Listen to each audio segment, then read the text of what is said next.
The rain began as a whisper, a soft patter against the canopy of ancient pines that felt more like a secret than a threat. Julian had ignored it.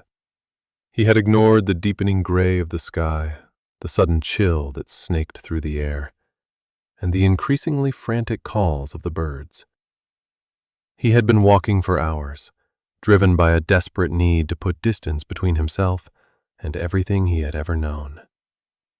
The city, with its relentless hum and sharp metallic edges, felt like a cage he had just escaped. Here the world was soft, all moss and damp earth, and the hushed sigh of the wind. He had thought the silence would be healing. He had imagined it filling the hollow spaces inside him, the ones carved out by Marcus's voice, a voice that could chisel away at confidence with the precision of a master sculptor. You're too sensitive, Julian. Your ideas are provincial. You need me to navigate the world. For years he had believed it. He had let Marcus shape his career, his friendships, his very sense of self until he was nothing more than an elegant, hollowed-out vessel. Leaving had been less a choice and more a biological imperative, like a creature chewing off its own leg to escape a trap. Now the secret whisper of the rain had become a roar. It fell in thick, cold sheets, plastering his hair to his scalp and soaking through the inadequate layers of his jacket. The trail, once a clear ribbon of dark earth, had dissolved into a slick, treacherous stream of mud. He placed his foot on what he thought was a stable rock, but it shifted under his weight, slick with unseen algae. The world tilted violently. A sharp, searing pain shot up from his ankle, a white-hot nova that eclipsed every other sensation.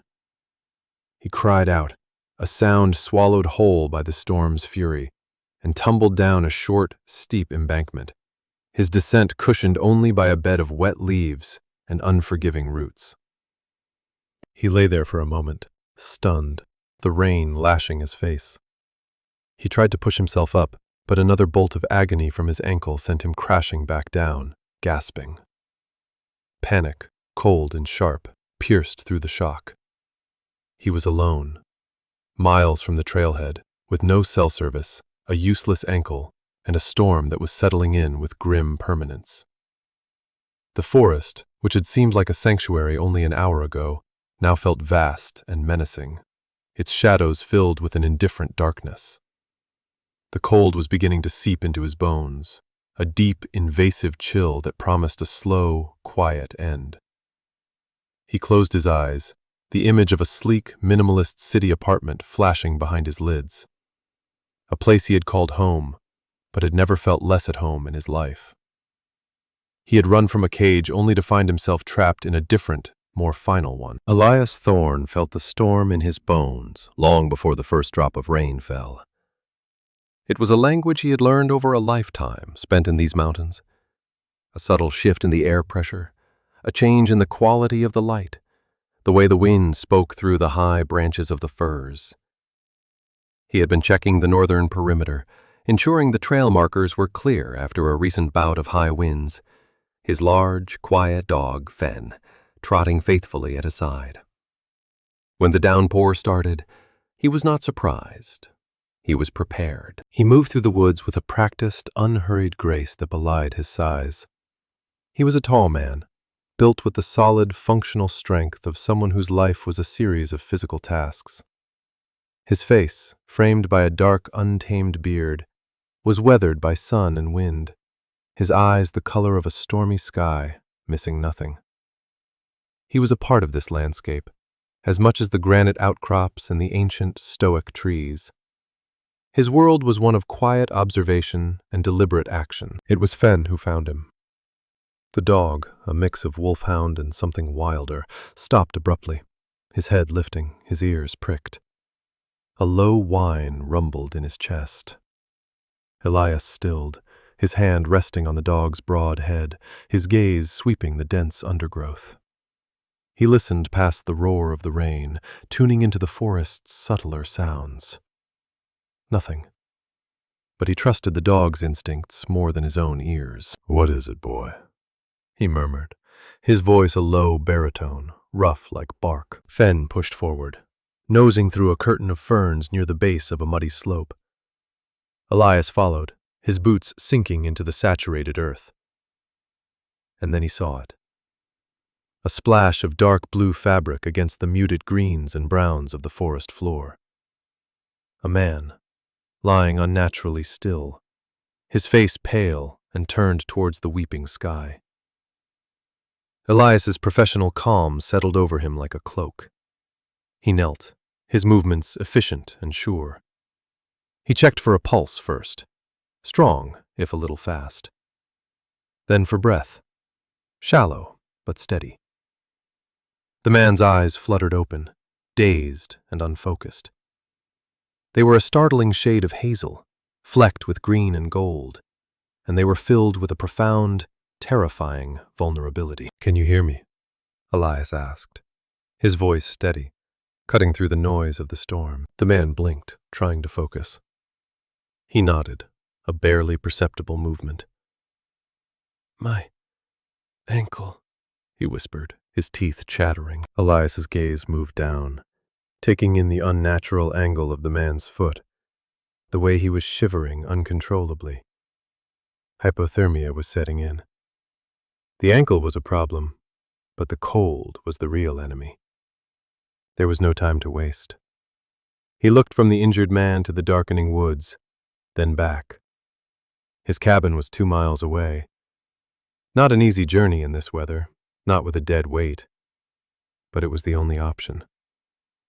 Without another word, he shrugged off his own waterproof poncho, a heavy oilskin thing that smelled of pine and rain. He draped it over the shivering man, his large hands gentle as he tucked it around him. Then, with a practiced motion that spoke of immense strength, he carefully scooped the man into his arms. The man was lighter than he expected, all sharp angles and lean muscle, but he felt fragile, like a bird with a broken wing. He let out a soft gasp of pain as Elias lifted him, his head falling to rest against Elias's broad chest. "I've got you," Elias said. It was not a reassurance. It was a statement of fact. He turned, Fen leading the way, and began the slow, steady trek back to the only shelter for miles, carrying a stranger who had somehow wandered into the heart of his solitude. The world swam back into focus for Julian in disjointed fragments. The feeling of being lifted, a sense of impossible strength surrounding him. The rhythmic, steady beat of a heart against his ear. The scent of wet earth, pine needles, and something else. Something warm and uniquely human. He drifted in a haze of pain and cold, vaguely aware of the constant, punishing rain and the solid, unyielding presence that carried him through it. He felt a profound sense of surrender, the terror of his situation momentarily eclipsed by the sheer animal relief of being found. He became aware of a change in the sound around him. The roar of the storm was muffled, replaced by the crackle and pop of a fire. Warmth, a deep and penetrating heat, was slowly chasing the chill from his limbs. He cracked his eyes open. He was lying on a soft surface, a worn leather sofa, covered in a thick wool blanket. A fire blazed in a large stone hearth across the room, casting flickering golden light on rough-hewn wooden walls and a high-beamed ceiling. The air smelled of wood smoke, brewing coffee, and drying herbs. He tried to sit up, and a wave of dizziness washed over him. A sharp twinge from his ankle reminded him of his predicament. "Easy now." The voice was the same one from the forest, low, calm, and resonant.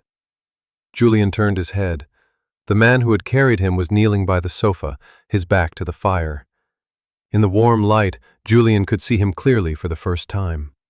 He was even larger than he had seemed in the dim forest, with broad shoulders that strained the fabric of his flannel shirt.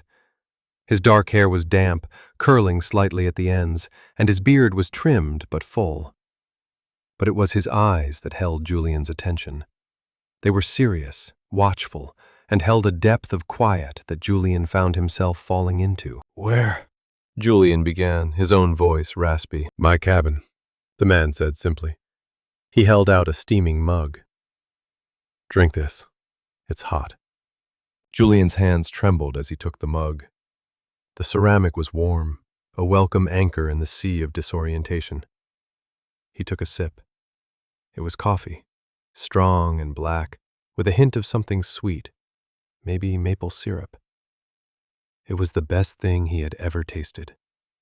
He drank it greedily, the liquid heat spreading through his chest, chasing away the last of the icy dread. "Thank you," he managed, the words feeling inadequate. You saved me." The man just nodded, his expression unreadable. "I need to look at that ankle." He moved with a quiet competence that was both intimidating and deeply reassuring. He gently lifted Julian's leg, his large hands surprisingly careful as he cut away the soaked fabric of the pant leg with a small, sharp knife. Julian flinched, bracing for the pain, but the man's touch was firm and steady. He examined the swollen, discolored ankle, his fingers probing gently. "It's not broken," he announced after a moment. "A bad sprain, though. You tore a few ligaments." Julian let out a breath he hadn't realized he was holding. "What do we do?" "I'll wrap it. Keep it elevated. The storm is settling in for the night, maybe longer. The roads will be impassable. You're not going anywhere for a few days." "A few days?" The words hung in the air between them. A few days trapped here, with this stranger, in the middle of a wilderness that had nearly killed him. A fresh wave of anxiety threatened to surface, but it was quelled by the man's profound calm. There was no judgment in his voice, no annoyance at the inconvenience Julian represented. Just a simple statement of fact. As the man worked, wrapping his ankle with a practiced efficiency, a large, shaggy creature padded silently into the firelight and rested its heavy head on Julian's knee. Julian startled, then looked down into the soulful, intelligent eyes of a massive dog. Its fur was a mix of gray and black, and it regarded him with a gentle curiosity. "This is Fen," the ranger said without looking up from his task. Julian tentatively reached out a hand and stroked the dog's head. The fur was thick and soft. Fen leaned into the touch, letting out a soft sigh of contentment, and then proceeded to curl his enormous body onto the floor beside the sofa, as if he had decided Julian was his personal responsibility. "He seems to like you," the man observed, a flicker of something unreadable in his eyes. "He doesn't do that with everyone." The simple act of the dog's acceptance was a balm to Julian's frayed nerves. It was an unconditional welcome in a place he had no right to be. He looked at the quiet, capable man finishing his work, the loyal dog resting at his side, the warm fire pushing back the storm's fury. For the first time in a very long time, Julian felt a sliver of something he had almost forgotten. He felt safe. "I'm Julian, by the way," he said, his voice a little stronger now. The man secured the bandage and finally met his gaze. The firelight danced in his gray eyes. "Elias," he said. "Elias Thorne." The storm raged for 2 full days. It was a wild, elemental force, a constant barrage of wind and rain that turned the world outside the cabin into a churning gray canvas. The windows rattled in their frames, and the wind howled around the eaves like a hungry beast. Inside, however, a strange and quiet peace settled. The cabin was a fortress of warmth and solidity, a pocket of stillness in the heart of the tempest. For Julian, time seemed to slow down, to stretch and warp. His life in the city had been a frantic race against the clock, a series of deadlines and appointments stacked one on top of the other. Here, the rhythms were dictated by the sun, the fire, and the needs of the body. He slept more than he had in years, deep, dreamless sleeps on the comfortable sofa, lulled by the sound of the rain and the steady breathing of Fen at his feet. Elias was a constant, unobtrusive presence.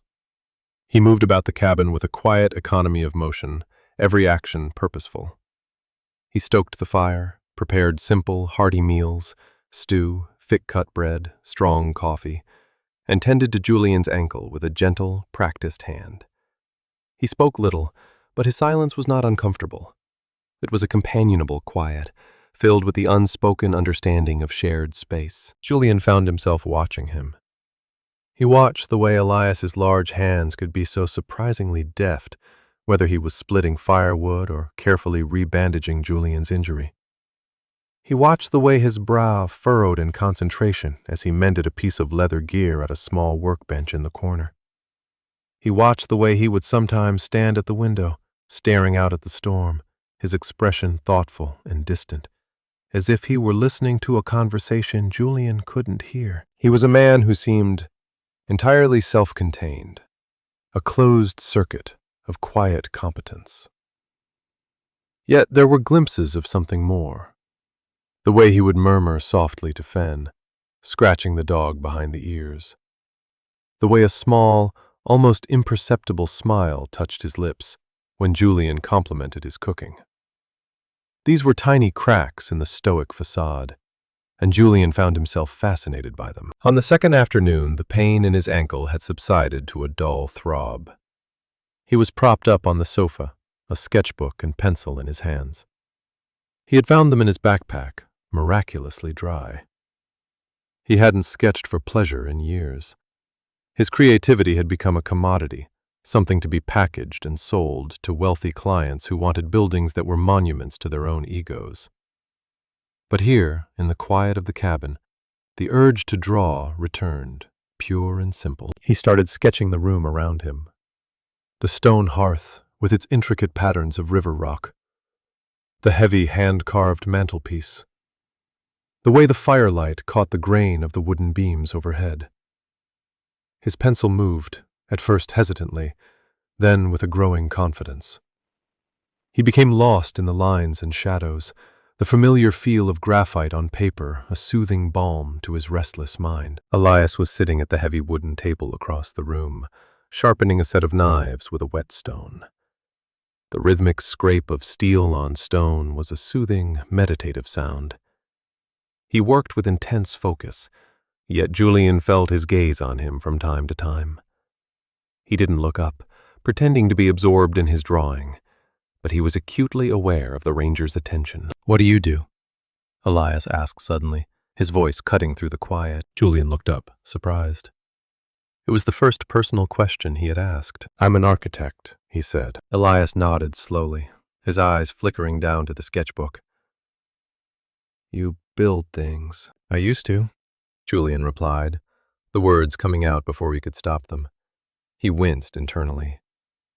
I do, in the city." "You don't like the city," Elias stated. It wasn't a question. Julian looked down at his drawing, at the rustic, organic lines he had captured.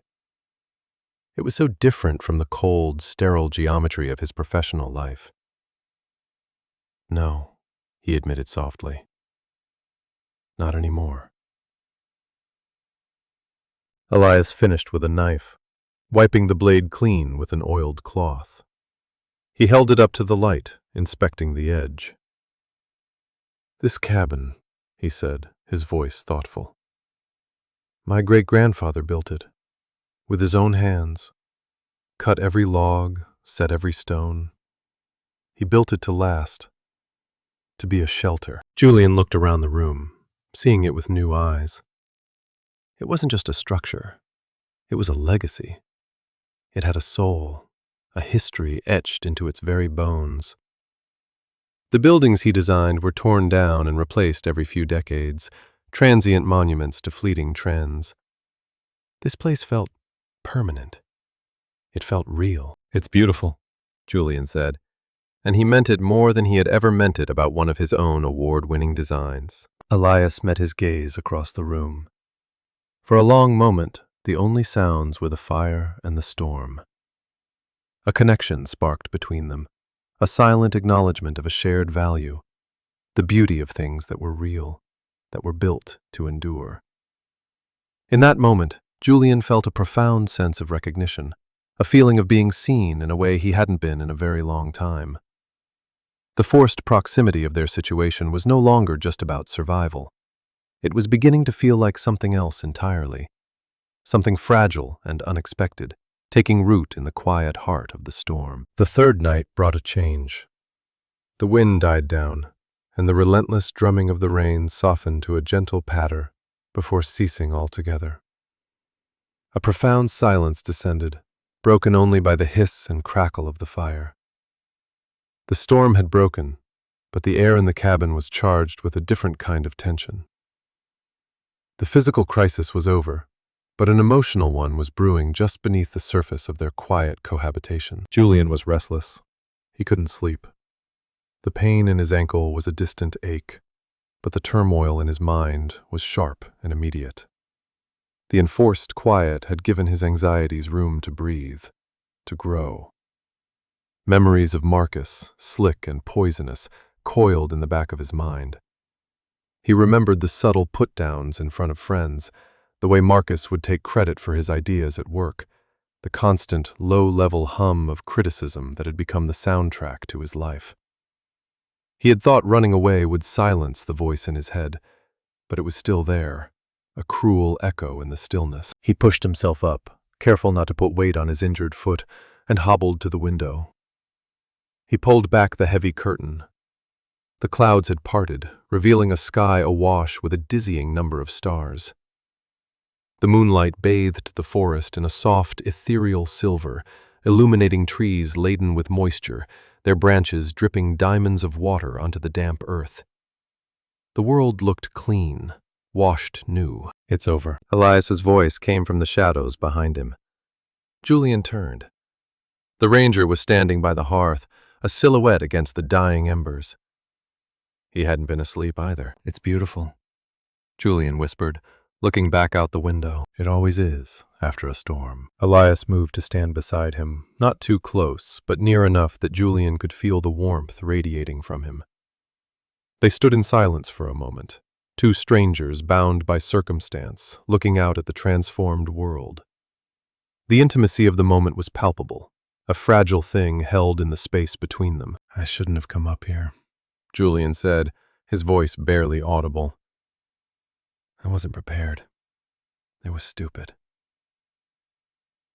"People come to the mountains for all sorts of reasons," Elias replied, his gaze fixed on the forest. "Usually, they're running from something." He paused, then turned his head to look at Julian, his eyes searching in the dim light. "Or to something." The quiet observation hung in the air, an invitation. Julian's carefully constructed walls, already weakened by days of vulnerability, began to crumble. The kindness he had been shown, the unconditional safety he had felt in this cabin, it all conspired to undo him. "From someone," Julian corrected, the admission tearing from his throat, raw and painful. "I was running from someone." He didn't plan to say more, but the words spilled out of him, a torrent of confession in the quiet darkness. He told Elias about Marcus, about the slow erosion of his soul, about the feeling of being trapped in a life that looked perfect on the outside, but was rotting from within. He spoke of his art, his passion, being twisted into a tool for corporate greed and social climbing. He spoke until his voice was hoarse, the shame and hurt of years pouring out into the safe silence of the cabin. Through it all, Elias just listened. He didn't interrupt, didn't offer platitudes. He simply stood there, a solid, unwavering presence, and absorbed Julian's pain. His listening was an act of profound generosity, a gift of stillness that allowed Julian the space to finally, truly be heard. When Julian finally fell silent, exhausted and emotionally raw, he felt stripped bare, vulnerable in a way he never had been before. He expected pity, or perhaps judgment.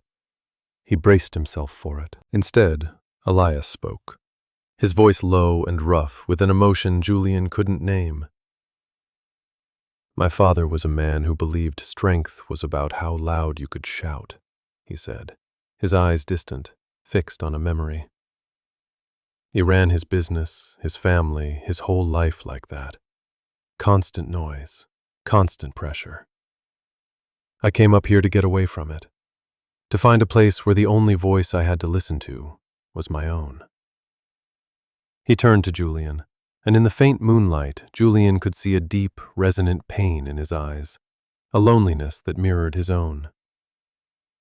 Solitude can be a shelter, but sometimes it can become its own kind of cage. It was a confession of his own, a quiet offering of his own vulnerability to match Julian's.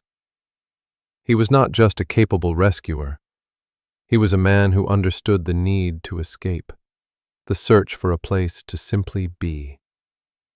He understood the cage. The space between them crackled with unspoken understanding. The shared confessions had changed the very air they breathed. Elias took a small step closer, his gaze dropping to Julian's mouth, then rising to meet his eyes, a silent question asked in the dark. Julian's heart hammered against his ribs. He gave a tiny, almost imperceptible nod. Elias raised a hand, his calloused fingers gently cupping Julian's jaw. His touch was hesitant, yet incredibly tender, a stark contrast to the rough texture of his skin. He leaned in slowly, giving Julian every chance to pull away. But Julian didn't move. He leaned into the touch, closing his eyes. The kiss was not what he expected. It was not born of passion or desperate need. It was quiet, searching, and deeply gentle. It was a question and an answer all at once. It tasted of wood smoke and coffee, and a profound, aching loneliness that was finally finding its solace. It was a promise of safety, a confirmation of the sanctuary Julian had stumbled into. It was the softest, most certain thing he had ever felt in his life. When they broke apart, they simply stood there, foreheads resting together, breathing the same air, the silence no longer empty, but full of a new, terrifying, and beautiful possibility. The morning after the kiss was quiet and tentative. A fragile newness hung in the air, as delicate as the mist that clung to the valleys outside. Julian awoke on the sofa to the smell of frying bacon and the sight of Elias moving about the kitchen, his broad back to the room. Nothing had been said about the night before, but everything felt different. The space between them, once defined by the roles of rescuer and victim, was now charged with a delicate, unspoken intimacy. Julian felt a flutter of anxiety. He was an expert at misreading situations, at projecting his own hopes onto the ambiguous actions of others. Marcus had trained him well in the art of self-doubt. He watched Elias, searching for any sign of regret or distance, but the ranger's movements were as calm and deliberate as ever. Elias turned, a plate in his hand, and their eyes met. A faint, almost shy smile touched the corners of his mouth. It transformed his rugged face, softening the harsh lines and making him look younger, more approachable. The anxiety in Julian's chest loosened its grip. "Hungry?" Elias asked, his voice its usual low rumble, but with a new warmth underlying it. "Starving," Julian admitted, and he realized it was true. They ate at the heavy wooden table, the silence comfortable now, punctuated by the clink of forks against ceramic. Fen lay on the floor between them, his head resting on Elias's boot.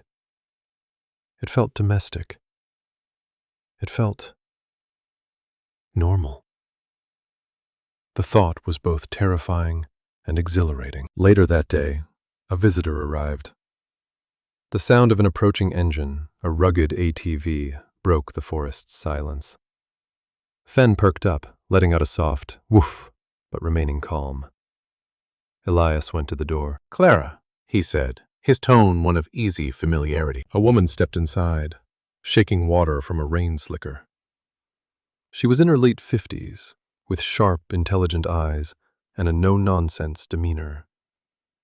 She carried a well-worn medical bag. "Heard the bridge on the South Road washed out," she said, her gaze immediately landing on Julian, propped up on the sofa. Figured I'd check you hadn't finally become a hermit-flavored popsicle. I see you've acquired a stray. Clara, this is Julian. He had an accident on the trail, Elias explained. Julian, this is Dr. Bell. She's the only medicine woman brave enough to make house calls up here. Clara's eyes crinkled at the corners as she smiled. Someone has to keep this lunk from trying to stitch himself up with fishing line again. She approached Julian, her gaze keen and professional. Let's have a look at that ankle. As she unwrapped the bandage, she kept up a steady stream of chatter, mostly directed at Elias. She asked about his supplies, the state of the trails, and the health of the local elk herd. But her sharp eyes missed nothing. She noted the way Julian's sketchbook was open on the table beside him, the way Fenn remained placidly by the sofa, instead of greeting her with his usual boisterousness, and the subtle, almost imperceptible way Elias stood protectively near the hearth, watching her every move. She rewrapped Julian's ankle with fresh bandages from her bag, her touch firm and efficient. Elias did a good job, she declared. You were lucky he found you. This one, she said, jerking a thumb towards Elias, knows these mountains better than he knows himself, which, frankly, isn't saying much. Elias grunted, a sound that might have been a laugh. You'll need to stay off it for at least another week, Clara told Julian. The bridge being out buys you a few days anyway. No one's getting in or out of this valley until the county crew can assess the damage. She packed her bag, her movements brisk. As she prepared to leave, she paused and looked from Julian to Elias and back again. A knowing, perceptive glint lit her eyes. Well, Elias, she said, pulling on her gloves, it's good to see the cabin looking lived in. She gave him a pointed look. A place is just a structure until someone makes it a home. With a final nod to Julian, she was gone, the sound of her ATV fading back into the trees. Her words lingered in the quiet cabin, heavy with unspoken meaning. Julian looked at Elias, whose face was unreadable, but there was a new color high on his cheekbones. Clara, the perceptive observer, had seen the subtle shift in the atmosphere, the change in the solitary ranger. She had seen the delicate new thing taking root in the heart of his fortress, and she had, in her own gruff way, given it her blessing. The validation from an outsider made it feel more real, more tangible. This wasn't just a rescue anymore. It was something else. The outside world intruded on the fifth day. It came not with a roar, but with a series of weak, intermittent beeps from Julian's backpack. His phone, long dead, had been plugged into a small solar charger Elias kept for emergencies. Now, with the sun finally breaking through the clouds, it was coming back to life. A knot of dread formed in Julian's stomach. The cabin had become a sanctuary, a world unto itself, suspended in time. The phone was a link back to a life he didn't want, a tether to the person he was trying to escape. As the phone powered on, it began to vibrate uncontrollably, a frantic, buzzing insect. A flood of notifications lit up the screen, 37 missed calls, over 100 text messages, all from the same number. Marcus. Julian's hand trembled as he scrolled through the messages. They began with feigned concern, then shifted to annoyance, then to angry demands. Where are you, Julian? Pick up the phone. This isn't funny. I'm booking you on a new project. You can't just disappear. Are you trying to ruin us? The final message, sent only an hour ago, was chilling. I've tracked your phone's last ping. It was near a town called Blackwood Creek. I'm on my way. We need to talk. The air rushed from Julian's lungs. He felt cold, despite the warmth of the fire. The cage he had escaped was reassembling itself around him, its bars forged from guilt and manipulation. Marcus wasn't just a ghost of the past. He was a physical threat, a storm of a different kind, and he was heading straight for them. Elias, who had been outside chopping wood, came back inside, his arms laden with logs. He took one look at Julian's pale, stricken face and immediately set the wood down. "What is it?" he asked, his voice low and concerned. He crossed the room in 2 long strides, kneeling in front of the sofa. Wordlessly, Julian handed him the phone. Elias read the messages, his expression hardening, his jaw tightening until the muscle bulged. The quiet calm he usually radiated was replaced by a cold, protective stillness that was far more intimidating than any outburst of anger. He looked up from the phone, his gray eyes locking with Julian's. They were like chips of granite. "You are not going anywhere with him," Elias said. It was a vow. "You don't understand," Julian said, his voice shaking. "He's persuasive. He knows how to get inside my head. He'll twist everything, make it seem like I'm the one who's crazy, that I'm being ungrateful." "He can try," Elias said, his voice a low growl. He placed a large, warm hand over Julian's, stilling its trembling. "This is my home. You are safe here." The simple, declarative statement was a shield. Julian looked from Elias's resolute face to the solid walls of the cabin around them. He had been found, tended to, and cared for. He had been listened to and understood.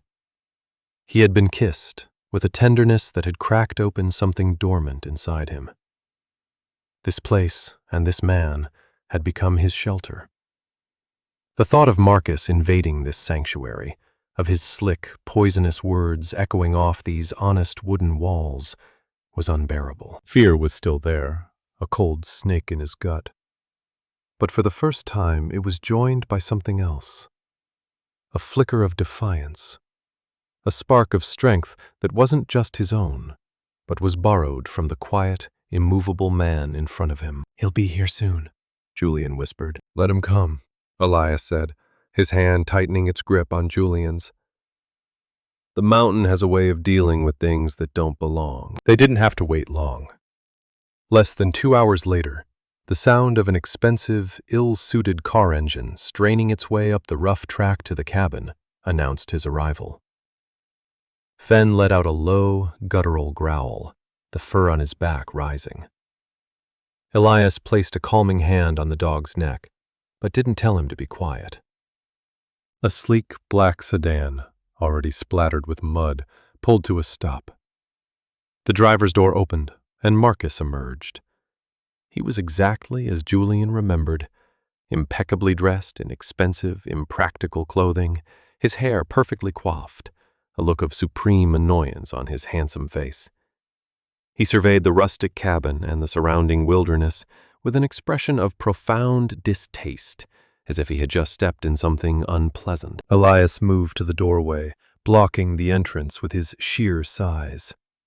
He didn't speak. He just stood there, a silent, immovable obstacle. Marcus's eyes flickered over Elias, dismissing him as some local curiosity, and then found Julian, who was now sitting up on the sofa, his heart pounding. Marcus's expression immediately shifted, morphing into one of theatrical concern. "Julian! Thank God! I was so worried. What happened to you? What is this place?" He took a step towards the door, but Elias didn't move. Marcus's smile tightened. "Excuse me," he said to Elias, his tone dripping with condescension. "I need to speak to my partner." "He doesn't want to speak to you," Elias said, his voice flat and cold as a river stone. Marcus's facade cracked. A flash of anger crossed his face before he smoothed it over again. He focused back on Julian, his voice taking on the wheedling, manipulative tone he used so effectively. "Jules, baby, come on. Don't be ridiculous. This little adventure of yours is over. We have the Anderson project to present on Monday. Your career can't afford this little drama." "It's not a drama, Marcus," Julian said, his voice surprisingly steady. The sight of Elias standing as his guardian, solid and unwavering, gave him a strength he didn't know he possessed. "I'm not coming back." Of course you are, Marcus scoffed, taking another step forward. Don't be hysterical. You're not thinking clearly. You've had an accident. Let's get you out of this hovel and back to civilization where you belong. He tried to push past Elias. Elias didn't raise his voice. He didn't raise a hand. He simply shifted his weight and held his ground. It was like watching a wave break against a cliff face. Marcus stumbled back, his expensive shoes slipping in the mud. For the first time, a flicker of genuine fear entered his eyes as he truly looked at the man blocking his path. Julian is staying here, Elias said, his voice quiet but carrying the absolute authority of the mountain itself. He has made his choice. Now you can make yours. You can get back in your car and leave. Or you can stay and find out how unwelcoming this place can be. The threat was unspoken, but perfectly clear. Marcus looked from Elias's implacable face to Julian's newfound resolve. He saw that his usual tools, his charm, his guilt, his manipulation, were useless here. They shattered against the simple, solid truth of the situation. He had lost. With a final, venomous glare at Julian, full of thwarted rage, Marcus turned. "Fine," he spat. "Ruin your life. Don't come crawling back to me when you get tired of playing pioneer." He scrambled back into his car, spun the wheels in the mud, and sped away, the sound of his engine an angry retreat fading into the vast silence of the forest. The cabin was quiet again. Fenn's growl subsided. Elias turned from the door, his posture softening as his gaze fell on Julian. He walked back to the sofa and sat on the edge, looking at him, his expression a mixture of concern and relief. "Are you all right?" he asked. Julian let out a long, shuddering breath. He felt as if he had been holding it for 5 years. The fear, the tension, it all drained away, leaving behind a profound, quiet calm. He looked at Elias, at the man who had rescued him in every way a person could be rescued. "I am now," Julian said. He reached out, his hand finding Elias's. He laced their fingers together. "I'm not going back, Elias. I'm staying." Elias's thumb stroked the back of his hand. "This was just a shelter, Julian. A temporary place." "No," Julian said, his voice firm, full of a certainty he had never felt before. He looked around the warm, solid room, at the firelight dancing on the walls, at the loyal dog at their feet, and at the steady, kind man beside him. "You were wrong. What Clara said was right." He squeezed Elias's hand. "It's not a shelter," he said softly. "It's a home." In the clear, sober light of the following day, the conversation they needed to have arrived. The dramatic confrontation with Marcus was over, the external threat neutralized. What remained was the quiet, unadorned reality of the two of them, sitting at the kitchen table with the morning sun streaming through the window. The air was clean and crisp, smelling of pine and damp earth. It was a day for truths. Elias poured them both coffee, his movements as deliberate as always. But Julian could see a tension in his shoulders, a watchfulness in his eyes. The easy intimacy of the past few days had been replaced by a cautious uncertainty. Julian's declaration the day before had been made in the emotional aftermath of a battle. Now, in the calm, they had to decide if it was real. "The county crew cleared the bridge this morning," Elias said, his voice neutral. He sat down across from Julian, his large hands wrapped around his mug. "The road is open. You can leave whenever you're ready." The words were a test, an offering.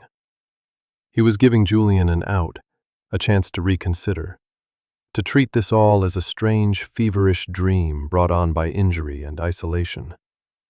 He was protecting himself, Julian realized, guarding his solitary heart against the possibility of a hope that might be fleeting. Julian looked at him, truly looked at him. He saw the strength and the competence, but he also saw the deep well of loneliness he had confessed to in the dark. He saw a man who had built a fortress around himself, not just of logs and stone, but of solitude and silence. Julian had breached those walls by accident, and now Elias was waiting to see if he would retreat, leaving the fortress compromised and more empty than before. "I don't want to leave," Julian said, his voice quiet but firm. He met Elias's gaze and held it, pouring all of his newfound certainty into his eyes. "What I said yesterday, I meant it. All of it." A flicker of something, hope, fear, relief, crossed Elias's face before he masked it again. "Julian, your life is back there. Your career, your friends." "My career was a gilded cage Marcus built for me," Julian interrupted gently. "And my real friends will understand. My life, I feel like my life is just starting, right here." He gestured around the cabin. "This is the first place I've felt like I could actually breathe in years." He took a deep breath, gathering his courage. "I'm not staying because I'm grateful that you rescued me, or because I have nowhere else to go. I'm staying because of you, Elias. Because when I'm with you, that voice in my head, the one that tells me I'm not good enough, that I'm too sensitive, that I'll fail, it goes quiet. All I can hear is the sound of the wind and the fire and your heartbeat." The confession left him feeling exposed, but it was a clean, honest vulnerability, worlds away from the toxic exposure he'd felt with Marcus. Elias was silent for a long time, his gaze fixed on the steam rising from his coffee. Julian's heart beat a slow, heavy rhythm in the quiet. He had laid his truth on the table. The next move was Elias's. Finally, Elias looked up, and the guard was gone from his eyes. All that was left was a raw, open honesty that mirrored Julian's own. "I've been alone for a long time," Elias said, his voice rough with emotion. "I thought I preferred it.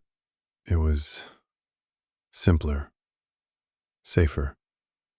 I convinced myself I didn't need anyone." He shook his head slowly. "Then I found you in the rain.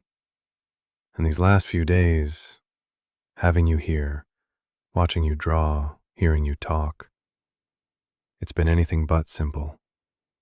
And I've never felt safer." He reached across the table, his hand covering Julian's. His touch was warm and firm. An anchor. "I don't want you to leave, Julian," he said, his voice thick. "Stay, please. Stay and build a life with me." The words were more than Julian had ever dared to hope for. They were a foundation, solid and real. They were a conscious choice, made in the bright light of day, free from the pressures of a storm or an external threat. It was a beginning, chosen freely and with open eyes. Tears welled in Julian's eyes, but they were tears of relief, of a joy so profound it was almost painful. He turned his hand over, lacing his fingers with Elias's. "Okay," he whispered, a smile breaking through the tears. "Okay." The word hung in the sunlit air, small but immense. It was the sound of a key turning in a lock, the sound of two solitary worlds becoming one. The building had begun. 6 months later, the last of the autumn leaves had fallen, blanketing the forest floor in a carpet of gold and rust. A crisp, clean chill was in the air, hinting at the coming winter, but the sun was bright in a clear blue sky. The cabin was no longer just a cabin. It was a home, filled with the comfortable clutter of two lives intertwined. Julian's architectural books now shared shelf space with Elias's field guides. His charcoal sketches of the landscape were pinned to the walls. The scent of wood smoke was now permanently mingled with the smell of turpentine and freshly ground coffee. Julian sat on the porch steps, a thick sweater warding off the chill. His ankle was fully healed, leaving behind only a faint ache on the coldest days. A subtle reminder of the fall that had changed everything. He was sketching in his notebook, but not the abstract lines of the forest this time. He was working on blueprints, designing a small, sustainable visitor center for the edge of the national park. A project commissioned by the Park Service. It was a building made of local timber and stone, designed to blend into the landscape rather than dominate it. It was the most honest work he had ever done. Elias emerged from the cabin, carrying 2 steaming mugs. He handed one to Julian and sat down beside him, his thigh pressing comfortably against Julian's. Fen, whose loyalty was now happily divided between them, rested his heavy head on Julian's other side. They sat in a comfortable silence, a familiar and cherished ritual, watching the sunlight slant through the tall pines. "The plans are looking good," Elias said, nodding towards the sketchbook. "I had a good consultant," Julian replied, leaning his head on Elias's shoulder. He felt the rumble in Elias's chest as he chuckled. The ease between them was a constant, quiet miracle. They had spent the last few months learning each other's rhythms, discovering the small, intimate details of a shared life. They had learned how to argue over whose turn it was to chop wood, and how to navigate the spaces, both physical and emotional, between them. They had built something strong, log by log, stone by stone. "Clara called," Elias said after a moment. "She said to tell you the town council approved the final funding for your other project." Julian smiled. His other project was a pro bono design for a new wing on Blackwood Creek's small community library. It was a modest building, but it was his gift to the town that had so readily accepted him. "That's great news," Julian said. He looked at the blueprints in his lap, then at the vast, beautiful wilderness stretching out before him. "You know, for years, Marcus always told me my ideas were too small, too provincial. He wanted me to build monuments, things that would get our names in magazines." He shook his head. "I spent so long trying to build things that would make me feel important. But these projects, the visitor center, the library, they feel important. They're for people, for a community." Elias wrapped an arm around his shoulders, pulling him closer. "You're building a home here, Julian," he said, his voice soft. "Not just for us, for everyone." Julian turned his head, his gaze meeting Elias's. The love he saw there was as steady and enduring as the mountains themselves. It was a quiet, powerful force that had healed him, had made him whole. "We're building a home here," Julian corrected gently. Elias smiled, a slow, deep smile that reached his stormy gray eyes and filled them with light. He leaned in, and his lips met Julian's. The kiss was no longer searching or hesitant. It was full of the quiet confidence of belonging, the deep comfort of a love that had been tested and proven true. It was a kiss that tasted of coffee and crisp autumn air, and the promise of 1,000 more mornings just like this one. It was the final, sealing affirmation of a life rebuilt, a heart rescued, and a love that was as real and enduring as the ancient forest that surrounded them.